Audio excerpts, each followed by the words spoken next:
നമ്മളെല്ലാവരും തന്നെ Windows operating സിസ്റ്റമാണ് ഉപയോഗിക്കുന്നത്. ഏകദേശം കേരളത്തിലായാലും ഇന്ത്യയിലായാലും ഒരു 98% ആളുകൾ വിൻഡോസ് തന്നെയായിരിക്കും ഉപയോഗിക്കുന്നത്. ലിനക്സ് ഒക്കെ വളരെ അപൂർവമേ ഉപയോഗിക്കുന്നുള്ളൂ. വിൻഡോസിൽ ഇപ്പോഴും നിലനിൽക്കുന്ന ഒരു ന്യൂനതയാണ് ഫോൾഡറുകൾ വിൻഡോ ആയിട്ട് ഓപ്പൺ ആകുന്നത്.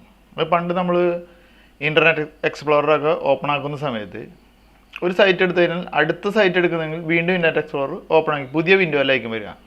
അതായത് കാണിച്ചു തരാം. ഇപ്പോൾ ഞാനൊരു നമ്മുടെ ഇൻ്റർനെറ്റ് എക്സ്പ്ലോറിന് പകരം നമ്മുടെ വിൻഡോസ് എക്സ്പ്ലോറർ എടുത്തിരിക്കുന്നു. അതായത് ഫയലുകൾ ഓപ്പൺ ആക്കുന്നു ഒരു ഡ്രൈവിൽ. ഞാനിപ്പോൾ എഫ് എന്നുള്ള ഡ്രൈവിൽ ഫയലുകൾ ഓപ്പൺ ആക്കിയിട്ടിരിക്കും. ഇതിന് ഇടയിൽ ഞാനത് മിനിമൈസ് ചെയ്തിട്ടു. അടുത്തായിട്ട് ഞാൻ ഡെസ്ക്ടോപ്പിൽ പോയിട്ട് ടെമ്പററി എന്ന് പറഞ്ഞൊരു ഫോൾഡറും കൂടി ഓപ്പൺ ആക്കി. ശ്രദ്ധിക്കുക, ഇവിടെ ടെമ്പററി എന്ന് പറഞ്ഞ ഫോൾഡർ ഓപ്പൺ ആക്കിയപ്പോൾ താഴെയായിട്ട് നമ്മൾ സൂക്ഷിച്ച് കാണാം അടുത്ത വിൻഡോ, അതായത് 2 വിൻഡോ ആണ് ഇവിടെ ഓപ്പൺ ആയിരിക്കുന്നത്. എഫ് എന്നാണ്. ഇനി നമ്മൾ അടുത്തൊരു ഫോൾഡറും കൂടി ഓപ്പൺ ആക്കാം. ഇനി അടുത്തൊരു ഫോൾഡർ ഓപ്പൺ ആക്കിയാൽ മൂന്നാമത്തെ ഫോൾഡർ. അപ്പോൾ മൊത്തം 3 വിൻഡോ ഇവിടെ ഇങ്ങനെ ഓപ്പൺ ആയി. ഒരു ഫോൾഡറിൽ നിന്ന് അടുത്ത ഫോൾഡറിലേക്ക് മാറണമെങ്കിൽ താഴെ ഇങ്ങനെ ഒരു വല്ലാത്ത രീതിയിൽ നമ്മൾ എടുക്കേണ്ടി വരും. സ്വല്പം നമുക്ക് ബുദ്ധിമുട്ടായിരിക്കും. നമുക്ക് ഇതിന് വളരെ എളുപ്പത്തിൽ ഒരു പരിഹാരം കാണാം. നമുക്ക് ഗൂഗിൾ ക്രോമിൻ്റെ സ്റ്റൈലിൽ ടാബിഡായിട്ട് ഓരോ ഫോൾഡറുകളും ഓപ്പൺ ആക്കുന്ന രീതി ഒന്ന് പരീക്ഷിക്കാം. അതിനായിട്ട് നമ്മൾ ചെയ്യേണ്ടത് ക്ലോവർ എന്ന് പറഞ്ഞ ഒരു ചെറിയ പ്രോഗ്രാം ഇൻസ്റ്റാൾ ചെയ്യണം. ഏകദേശം 3 MB അടുത്തുള്ളൂ. 2.5 ഡൗൺലോഡ് ചെയ്ത ശേഷം ഡൗൺലോഡ് ലിങ്ക് നമ്മൾ വീഡിയോയുടെ താഴെ അറ്റാച്ച് ചെയ്യുന്നുണ്ട്. നമ്മൾ ഇത് ഓപ്പൺ ആക്കുക. അതിൽ ക്ലോവർ സെറ്റപ്പ് എന്ന് പറഞ്ഞ ഫയൽ ഉണ്ടാവും. ഡബിൾ ക്ലിക്ക് ചെയ്യുക. വിൻഡോസ് 7 അല്ലെങ്കിൽ 8 ഇതുപോലെ ഒരു ആക്സസ് ചോദിക്കും. യെസ് കൊടുക്കുക, നെക്സ്റ്റ് കൊടുക്കുക, ഇൻസ്റ്റാൾ ചെയ്യുക. ഇനി നമുക്ക് നോക്കാം. ഇൻസ്റ്റാൾ ആയി കഴിഞ്ഞു.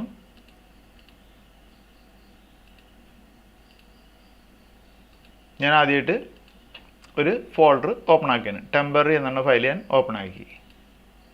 നമുക്കത് ഓപ്പണായി വന്നു. അടുത്തായിട്ട് ഞാൻ അപ്ലോഡ് എന്നൊരു ഫോൾഡർ കൂടി ഓപ്പൺ ആക്കി. നോക്കുക, ഇവിടെ ഒരേ സമയം 2-3 വിൻഡോ ഒന്നും ഓപ്പൺ ആയില്ല. മുകളിൽ വിൻഡോസ് എക്സ്പ്ലോററിൻ്റെ മുകളിലായിട്ട് ടാബായിട്ടാണ് ആ എക്സ്പ്ലോറർ വരുന്നിരിക്കുന്നത്. നമ്മളിതുപോലെ എത്ര ഫോൾഡർ വേണമെങ്കിലും ഓപ്പൺ ആക്കാം. എല്ലാം ടാബായിട്ട് നമുക്ക് വരും. നമുക്ക് വളരെ എളുപ്പത്തിൽ ഓരോ ഫോൾഡറിലേക്കും മാറാൻ സാധിക്കും. അത് കൂടാണ്ട് ഇതുപോലെ ഇവിടെ ശ്രദ്ധിച്ചാൽ നമ്മൾ ബ്രൗസറിലേക്ക് പോലെ ഒരു ബുക്ക് മാർക്ക് ബാറുണ്ട്. നമുക്ക് അത്യാവശ്യം വേണ്ടപ്പെട്ട ഒരു ഫോൾഡറിലേക്ക്, അതായത് നമ്മൾ ഏറ്റവും കൂടുതൽ ഉപയോഗിക്കുന്ന ഒരു ഫോൾഡറിലേക്ക് അല്ലെങ്കിൽ ഒരു ആപ്ലിക്കേഷനിലേക്ക് പെട്ടെന്ന് എത്തിച്ചേരാൻ ഇത് ഉപയോഗിക്കാം. അതിന് വളരെ സിമ്പിളായിട്ട് നമ്മൾ ഉപയോഗിക്കുന്ന ഒരു ഇതിൽ ഒരു ഫോൾഡർ ഏതെങ്കിലും നമുക്ക് ഏതാ വേണ്ടതെന്ന് നമ്മൾ ഇത് ചെയ്യുക. ആ ഫോൾഡർ ഉദാഹരണം W എന്നുള്ളൊരു ഫോൾഡറാണ് എടുത്താണ്. ഇത് ഇവിടുന്ന് പ്രസ് ചെയ്ത് പിടിച്ചിട്ട് നേരെ മുകളിൽ കൊണ്ടുവന്ന് വയ്ക്കുക.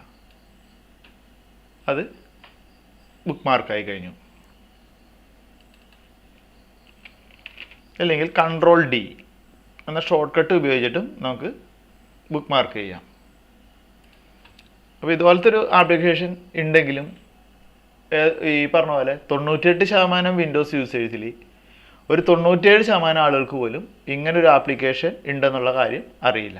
നിങ്ങൾ ഉപയോഗിച്ച് നോക്കുക. നിങ്ങൾക്ക് വളരെ എന്തായാലും ഉപകാരപ്രദമായിരിക്കും എന്ന് എനിക്ക് ഉറപ്പുണ്ട്.